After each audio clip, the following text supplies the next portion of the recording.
దైవజనుడైన అహరోను ఎండిపోయిన కర్ర దేవుని మందిరంలో వేశాడు. తెల్లారి వెళ్ళి చూస్తే ఆ కర్ర బాదం చెట్టు అయిపోయింది. మందిరంలో వేసేటప్పుడు విలువలేని కర్ర, దేవుని సన్నిధి విలువలేని ఆ కర్రను అత్యంత విలువైన చెట్టుగా మార్చింది. దైవజనమా, యేసునే చూస్తూ సాగిపో. యేసయ్యా, నీవు తప్ప ఈ లోకంలో నాకెవరూ లేరయ్యా, నిన్ను నమ్ముకొని బ్రతుకుతున్నా. ఆయన మీద నువ్వు ఆధారపడి బ్రతికితే ఈ దేవుడు ఏం చేస్తాడో తెలుసా? ఏ గ్రామంలో విలువలేని దానిగా నువ్వు బ్రతికేవో, ఏ బంధువుల మధ్యలో విలువలేని వాడిగా బ్రతికేవో, విలువ లేకుండా బ్రతికిన చోటే అత్యంత విలువైన బ్రతుకుగా నీ బ్రతుకును మార్చడానికి దేవుడు శక్తి కలిగినటువంటి వాడు.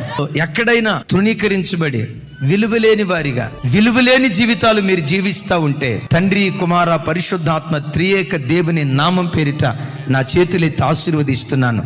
అక్కడే అత్యంత విలువైన వారిగా నా దేవుడు మిమ్మల్ని నిలవబెట్టును గాక.